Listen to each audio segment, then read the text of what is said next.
మేము శారదా కాలనీలో ఉన్నాం. ఎప్పుడు 97 ఆ సంవత్సరంలో ఉంటే మాతో ఒక అబ్బాయి ఉండేవాడు. ఎందుకు చదువుకుంటున్నాడు అబ్బాయి. వాళ్ళ ఇంట్లో ఆ తమ్ముడు, ఆ అబ్బాయికి ఇంకొక తమ్ముడు ఉన్నాడు, 2 పిల్లలు. వాళ్ళ అమ్మ నాన్న నలుగురు పడుకోవడానికి ఇంట్లో స్థలం ఉండేది కాదు, అంత చిన్న ఇల్లు. ఏం చేసేవాడు, వాళ్ళ అమ్మగారు, వాళ్ళ నాన్నగారు, వాళ్ళ తమ్ముడు ఇంట్లో పడుకునేవాళ్ళు. ఈ తమ్ముడు ఏం చేసేవాడు, అంత తింటే ఇంటి దగ్గర తింటాడు, లేకపోతే వచ్చేస్తాడు మందిరం దగ్గరికి.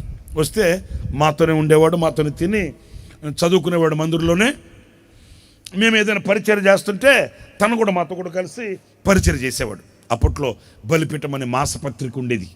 ఆ బలిపీఠ మాసపత్రిక పిన్నింగు, ఆ తర్వాత వచ్చి కటింగు, స్టాంపింగ్ అదంతా చేస్తుంటే మాతో కూడా ఆ పేపర్ ఫోల్డింగ్ సైన్ చేయడం, అట్లాగా పరిచయం చేసేవాడు.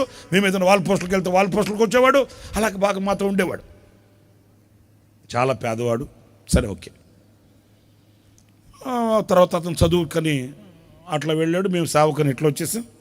మేము ఊరు తిరుగుతూ ట్రాన్స్ఫర్లు అవుతూ ఇట్లాగా అయిపోయింది. ఆదివారం నేను గోరంట్లకి వెళ్ళినప్పుడు అప్పుడప్పుడు కనబడుతుండేవాడు. ఆ మధ్య కనిపించట్లే. నేను మర్చిపోయా.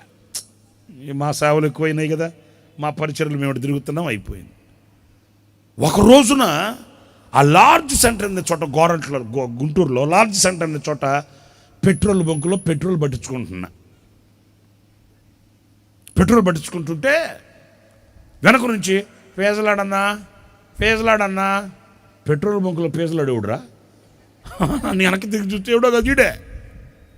తమ్ముడా ఓట్రా, ఏంటి ఎక్కడికి వెళ్ళా, చాలా రోజులైందా నిన్ను చూసే అని భుజం మీద చేసి, ఏంటి ఎట్లా ఉంటున్నావు అంటే, అన్న నేను దేవుడు ఆశీర్వదించాడు, దేవుడు నన్ను గొప్ప చేశాడు, దేవుడు నన్ను చైతన్య కాలేజీలో ప్రొఫెసర్గా పనిచేస్తున్నాను, అది ఇది అని చెప్పాడు.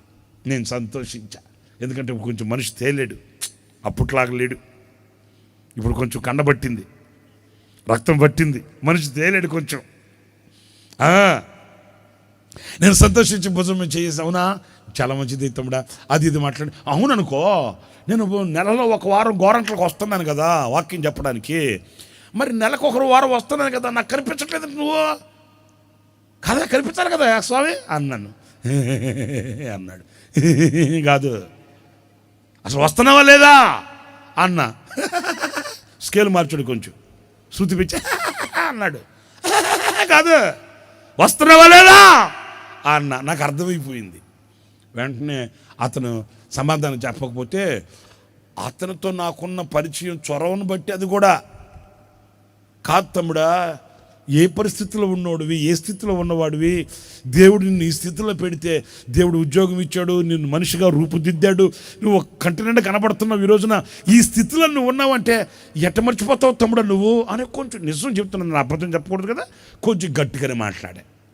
ఎందుకంటే మాతో పెరిగినోడు, మాతో తిన్నోడు, మాతో తిరిగినోడు కదా. ఇప్పుడు బయట వాళ్ళు అయితే జాగ్రత్తగా మాట్లాడతాం, మనోడు కదా, మాతో పడుకొని మాతో ముచ్చట్లాడుతూ మాతో కూడా పరిచయంలో ఉన్నాడు కదా, ఆ స్వతంత్రత మీద కాదా దేవుడిని ఇంత ఆశ్రదించి, చింత చేసి, ఇంత కనపరిచి ఈ స్థితికి తీసుకుని వస్తే దేవుడి సన్నిధికి రాకపోవడం ఏంటా అని కొంచెం సర్వతో గట్టిగానే మాట్లాడానండి. వెంటనే నాడు కోపం వచ్చినట్టుంది. అప్పుడైతే మనం ఏమన్నా పడుండేవాడు, ఇప్పుడు ఎందుకు పడి ఉంటాడేంటి? అప్పుడంటే ఏ గతి లేదు, ఏమంటారు దాన్ని, ఆధారం లేదు కనుక అప్పుడైతే ఉంటాడు. కానీ ఇప్పుడు చేతి నిండా కొంచెం డబ్బులు వచ్చాయి కదా, కొంచెం ఒంటి నిండా బట్ట వచ్చింది కదా, ఒంటికి కొంచెం రక్తం పట్టింది కదా, రూపం మారింది కదా, ఇప్పుడు ఎందుకు ఉంటాడండి? ఎప్పుడైతే నేను అట్టు మాట్లాడినో కోపం వచ్చినట్టుంది. వెంటనే ఏమన్నాడు తెలుసా, అనో రెక్కాడితే డొక్కాడాలన్నా, చర్చిలోకి వచ్చి కూర్చొని దేవుడా దేవుడా దేవుడా దేవుడా అంటే దేవుడని మూట కట్టి దింపుతాడా? ఇట్లాగేనండి.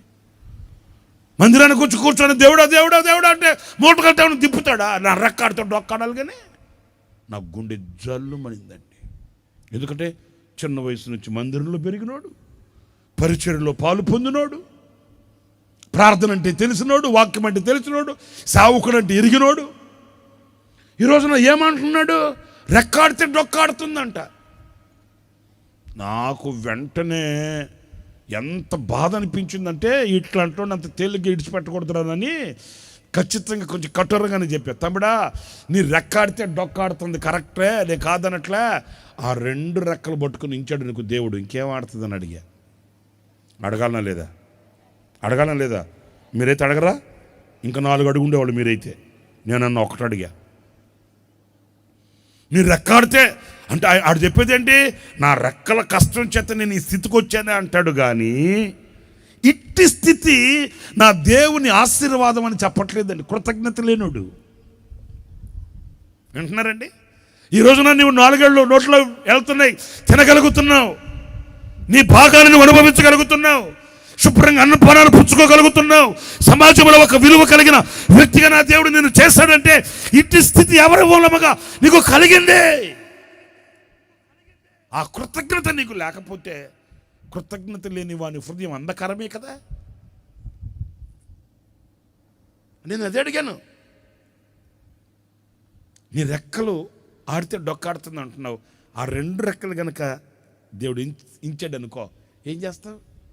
గవర్నమెంట్ హాస్పిటల్లో పుణ్యమంటారు, సంఖ్యలో 2 కర్రలు పెడతారు, బస్ స్టాండ్లో, రైల్వే స్టేషన్లో, హోటల్ దగ్గర నిలబడుకొని బాబా వాళ్ళు పుణ్యం అంటూ. మరి దేవుడు ఆ స్థితికి వెళ్ళనివ్వకుండా నువ్వు ఏది పట్టినా సఫలం చేస్తున్నాడే, నువ్వు ఏది అడిగినా అనుగ్రహిస్తున్నాడే, నీకు ఆయన భద్రతనిచ్చి కాపుదలిచ్చి నీ రాకపోకలేందో కాపాడి నువ్వు 10 రూపాయలు సంపాదించుకుని వచ్చిన ఆ 10 రూపాయలతో నీవు నీ కుటుంబం సస్యశ్యామలంగా ఆరోగ్యకరంగా అన్ని విషయాలలో సౌఖ్యంగా ఉండేటట్లు చేస్తున్నాడే. మరి ఇట్టి స్థితి స్తోత్రం కలుగునుగాక. హల్లెలూయా. ఇట్టి స్థితి నీకు ధన్యకరం కాదా? నీకు ఆశీర్వాదకరం కాదా? నీకు దీవెనకరం కాదా?